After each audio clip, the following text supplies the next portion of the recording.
Aplaya tribe. Aplaya refers to the indigenous people of Western Mountain Province residing in the municipality of Besao, Sagada, and parts of Sabangan, Bauco, and Tadyan. The term Aplaya is popularly used by the Eastern people to refer the mountain province Westerners, in the same manner that the Westerners are called Lenga, Lengadugtod.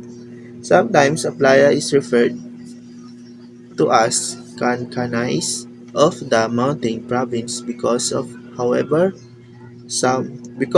some similarities. Noting, however, difference in the culture from the Benguet Kankanais, especially in ritual observation. The Congressman Alfredo Lamin himself and Aplaya had the Aplaya accredited as a separate tribe. The Aplaya tribe living in one's community is a consists of two social classes, the rich called Kadangyan and the poor referred to as Kodo. Kadangyans usually attain their social status by lineage, intermarriage, or accumulated wealth. Though separated by the social status, they share each other's happiness and burden, having mutual understanding among the villagers and cooperating specialists in community rituals associated with the agriculture cycle and other rituals affecting the whole community. The Aplaya observes their own customs and tradition during occasions like weddings, death, or other community-related affairs. For example, they convene to do a ceremonies for Kabuyan as the supreme being. Their culture, Atlaya's culture engaged in a variety of economic activities all year round. Wet farming, slash and burn agriculture, kamote farming, trade and handicraft like backloom weaving, bamboo basketing weaving, and pottery are among their activities as means of living. They also raise fruits and vegetables in all seasons of the year. Just like in early times, they raised domesticated animals such as chickens and dogs. Pigs are raised in their donggangan or Congo pig pens. Yes, pig pens, which are usually built within the premises of their houses. Apply village are compact settlements which are divided into sections. Every sections belong to one dapay or abong. The number of dapay or abong depends on the population of the village. Dapay is a place to meet and settle disputes and holds meetings. It also serves as a center of all religious rites. The Council of Elders, called the Amam, forms the decisions-making body for the Dapay, which is their houses. Some problem of this tribe is technology. The technology has a huge impact not just to all of us, but also in applied tribe. Even though they live in mountains, they still keep up with the technology. According to Zapata 2017, they have hinayan nga ag or the permitted the community use of phone. From simple, do not bring your mobile phones on the table, to morally imposing mobile phone for antecedent and illicit acts. For them to eliminate the addiction and also to remain and respect to their culture.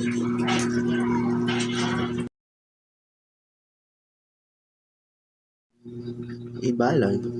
The Ibaloi are an indigenous ethnic group found in Benguet province of the northern Philippines. Ibaloi is derived from the prefix signifying pertaining to and badoy or house, together then meaning people who live in the house. The Ibaloi are distributed in the mountain valleys and settlements. Their ancestors are likely to have originated from Lingayen, Pangasinan, and northern Ilocos, who then migrated into southern Cordillera Range before settling ancestral lands claims by Ibaloi communities include parts of Baguio. In Ibaloi methodology, this group origin is traced back to the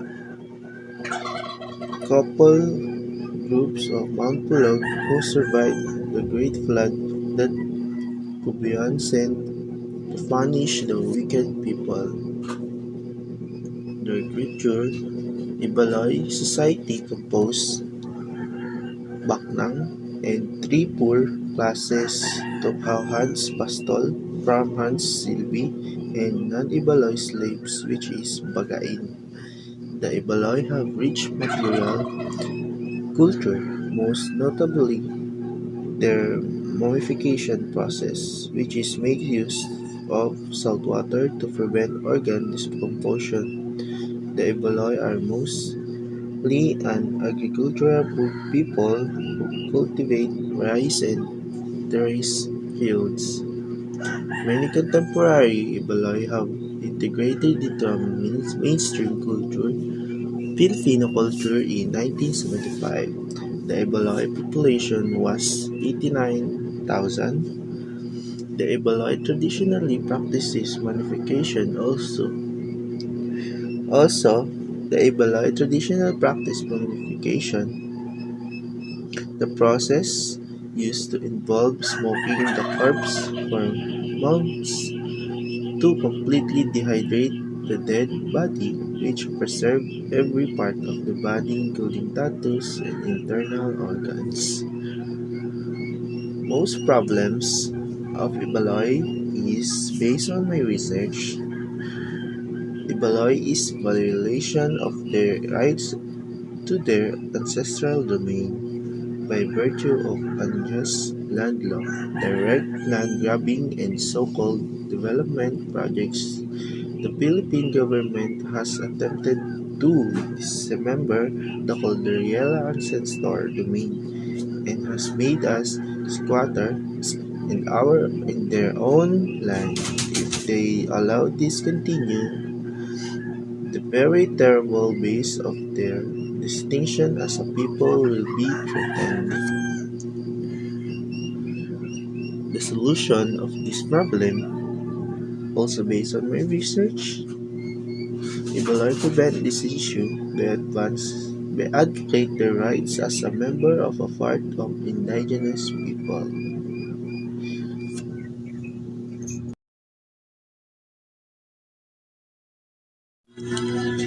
Bontoc tribe. The Bontoc tribe are believed to have a first-centered following Luzon, the Cagayan River, in the Cagayan River, then Chico River into Cordillera Mountain, and finally settled along the river where they are located today.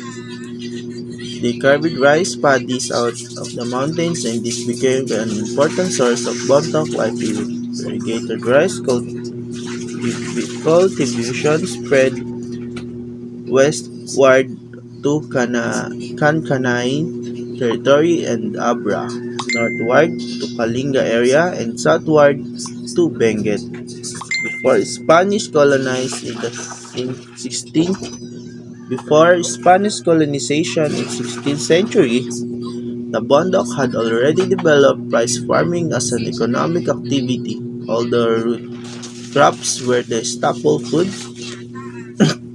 they traded with each other and with those outside their territories, including the Ilocano and the coast. They brought down forest products like beeswax and some manufactured products like roots, sleeping mats, nets, knapsack, or hunting bags, and sieves for cleaning rice. They procured from lowlands livestock, salts, blankets, dried fish, G-strings, steel weapons, porcelain plates, and jars. The Bondoc cultures work on metal, and make spear blades with double piston bellows. Each other village has traditionally specialized in a single craft. Baskets, pottery, beeswax, fermented sugars, cane juice, spear blades, and breech clothes. Healing ceremonies do not include singing or dancing, and patay do not go into a trance. The Bontok dance in circle to go music. The main problem of this tribe is based on my research in their clothing. The woman and the men did not have outerwear before, but now the Bontoks wear denim pants and t-shirts, especially when going to the city and parties. This shows that the Bontoks adapt to the changing times, but this alignment gives the Bontoks a problem. This is because the Bontoks have hard time balancing their personality or identity as a Bontok while also adapting the modern life of socializing with different people with the different cultures. In order to preserve their cultures, the solution and learn of this issue is learn to appreciate the other culture as well. Education is necessary. This is also to lose judgments immediately on other cultures and gain understanding. And this will allow the preservation and enrichment of cultures not only of the Bondoc people but also the entire culture of the Philippines.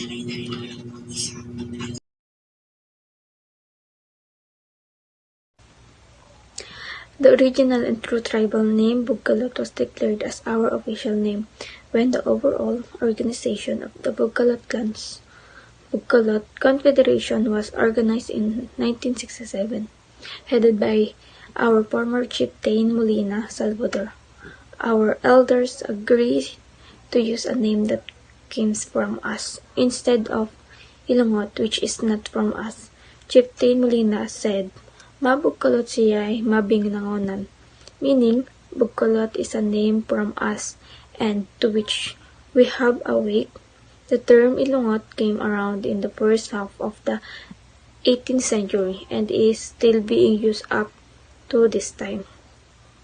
So, Bugkalot Ilongot is an indigenous peoples which were known as the headhunters who also love arts, nature, and their culture. Aside from headhunter, Bugkalot men love hunting wild animals and fish for food while women are in charge in plant cultivation. So, ang Bugkalot or mas kinilala natin bilang isang Ilongot ay isang tribo na kung saan ay mahilig silang manghunting ng mga ligaw na hayop at mahilig din silang mangisda. Aside from that, mga Bugkalot na lalaki ay mahilig din sa kanilang arts, nature, and culture. Ang mga babaeng Bugkalot naman ay sila yung mga naatasan upang magsilbing pagpaganda ng kanilang tribo or ng kanilang mga halaman sa kanilang paligid. The problem of the Bugkalot is bring up of Kazakhstan and Taan rivers affecting aquatic resources of these rivers, sacrificing the livelihood of many Bugkalot tribesmen. The Cal Energy Power Plant is ignoring the required 10% environment water release. Ang naging solusyon naman nila dun is the NAIA National Irrigation Administration and the ICIP, the National Commission of the Indigenous People, step in to help resolve this issue and bring the livelihood of the Bugkalot tribesmen back so they can still sustain their lives without moving out from their homeland due to starvation caused by greediness of big and powerful company. The government continuously monitor the required environment water release.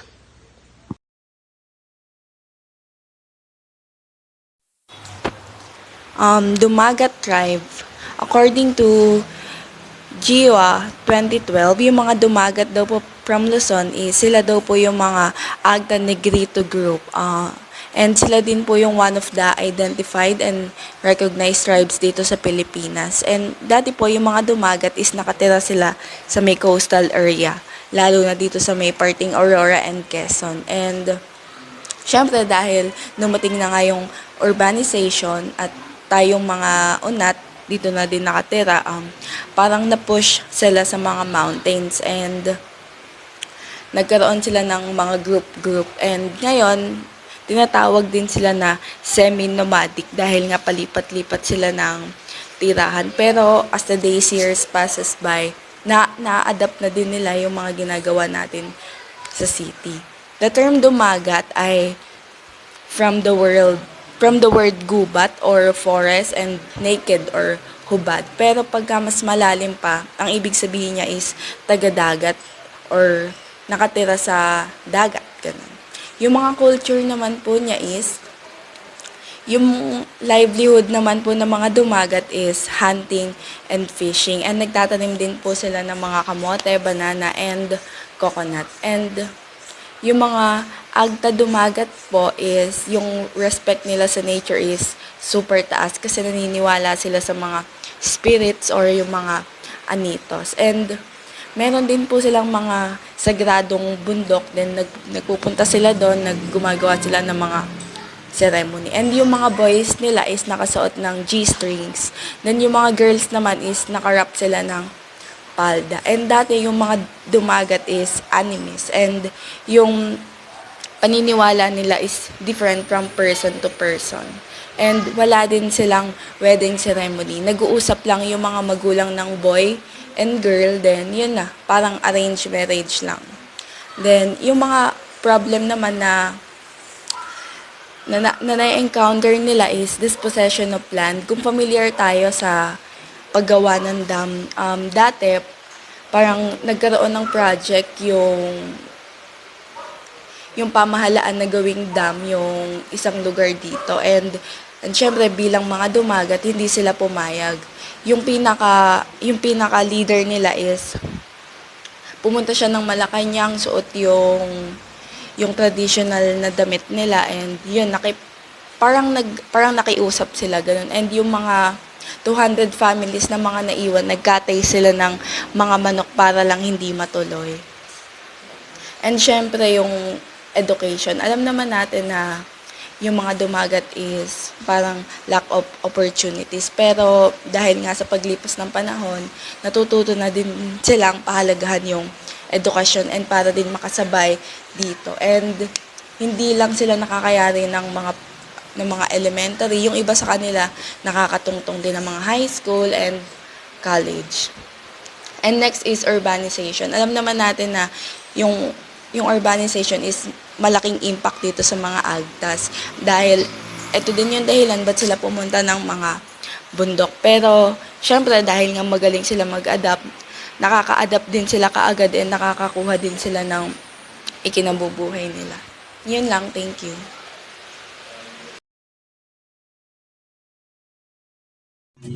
Balangao tribe. The Balangao, also known as Baliwuns, were the early settlers of the Eastern Mountain Province in central Cordillera.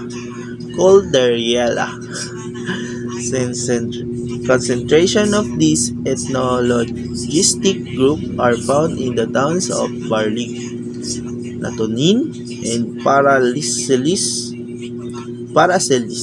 According to the tribe's oral historians, the Gadangs of Cagayan fled to the mountains in the 17th century soon after their defeat at the hands of Spanish colonies. Furthermore, intermarriage and cultural blending between the Gadangs and the original natives of the slopes and riverbanks eventually produced the Balangao tribe. Which speakers converse a Parangao language, which has a dominant CH, R, and F letter intonation similar to that the Bantaks, likewise the Balangaos dialect, is also used by other nearby tribes whose own language are interrelated to Farangao. Most Balangaos practice wet terrace farming, planting rice and root crops such as taro, yam, and sweet potato. Additionally, they're skilled in bamboo and rattan crafts as well. Weaving and blacksmithing throughout their culture reflects the Cordillera. It is more reminiscent to the Kalinga, such as their architectures. Balangaos and their neighboring tribes share comparable physical features and characteristics. Distinction lies on their beliefs, rituals, and dances and songs. Despite the fact that the Christianity had already permitted the region, many indigenous customs prevail, such as lifestyle marriage and the use of dormitories between the genders. Culture of Balangao tribe is focused on the primarily farming, which I said earlier, which is performed either in the raised terraces or on lands that were cleared by fire. At present, many of the younger generation of the tribe have gained education and are exposed to the modernization changing the once traditional society of the tribe. The Balangaw's main source of income is farming. Hunting is also be considered as a part of their survival skills since there are still in a lot of areas that are considered as virgin forests. They occasionally hunt wild games and forests. They are also into weaving and blacksmithing. They make quality bamboo and rattan crops. They produce 2 rice crops in a year in their dairies, supplementing this with slash and burn root crop agriculture and salmon gathering. In most aspects, a part of general caldera culture, they most closely resembling the Kalinga, with whom they deal and on a frequent basis, and this contact is strongly reflected in their architecture. The problem of this tribe is education. When they were in the mountains, they could get an education, but when they move in the city and realize the value of the education, they have started to go to school and learn new information.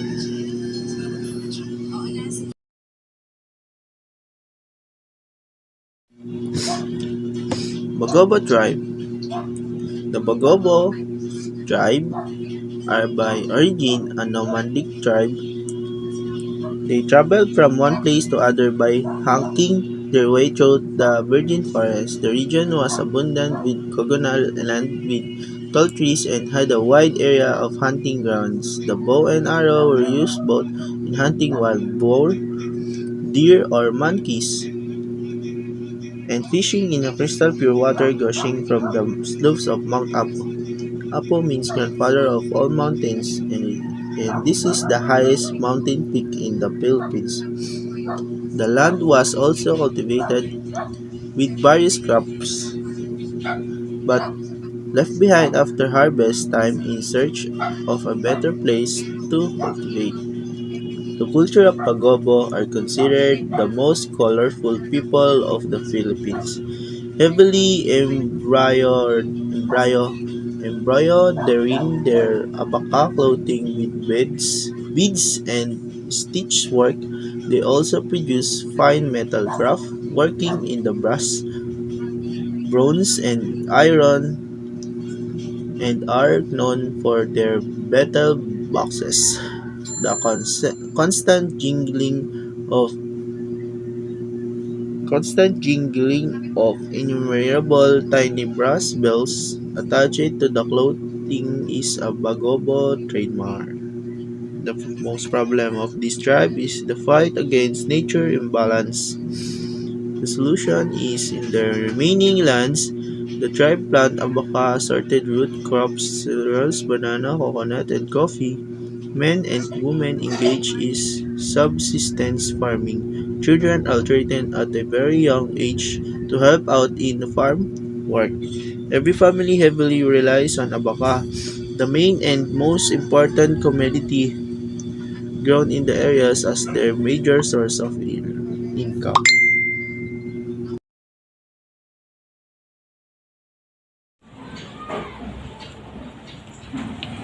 Ibanag.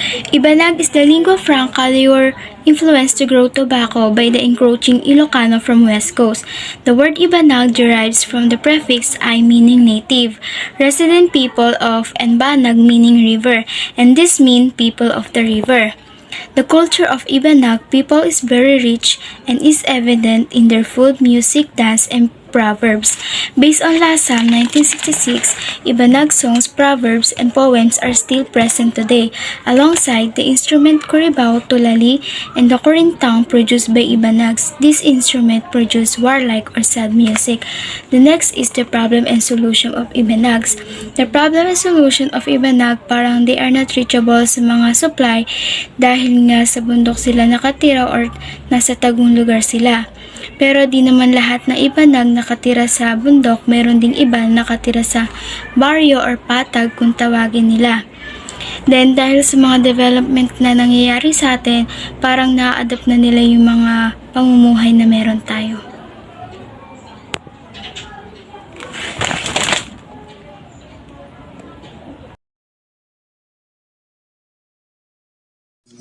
Gadang. Gadang tribe. Gadang comes from the word ga meaning heat and dang meaning burn. This likely alludes to the fact that the Gadang are generally darker skinned than other Cordillera peoples. Many Gadang live in the highlands of southern Kalinga Apayao and eastern Bontoc and Isabela province. Other groups have abide in the middle Cagayan Valley and on the eastern side of the Cordillera, where tributaries of the river merge. The Christianized lowland Gadang are now almost indistinguishable from the Ilocano and Ibanag peoples of the valley. But the Highlanders still maintain a unique culture, including what is perhaps the most opulent attire on the island of Luzon. The island of Luzon, anyway, involving plentiful beds and precious stones. Settlements are located near streams and fields. Leadership is achieved based on bravery, skills, knowledge of customary law, and wealth, and usually in association with the status of Mingal or Great Warrior. Peace pacts, Pudon, are practiced as are colloq trading partnerships. Religion is based on the dichotomy between earth world and afterworld. Although the former is the major concern, rituals are led by both male and female. The male prestige feast occurs once in a lifetime. Wealth must be accumulated beforehand to finance the seven elaborate rituals. Their culture, some of the marriage tradition of the Gadang include Balauan, a song ritual performed as an appeal to the Anitos to bless the newlyweds with good health, Manggakit, the last piece of advice, short song and dance given by the Anito masters, and Matakilala, a means to exorcise the spirits of sickness or problems. Some problems of this tribe is legal laundership and inheritance have become major concerns for Gadang, whose economic system is still largely agricultural. The solution of Their solution of this issue is this relatively recent awareness has brought the Gadang into the network of various legal processes such as a birth and death registration, land titling, taxation, and all other obligations that must be fulfilled by Filipino citizens to enjoy their rights and privileges as people, indigenous people.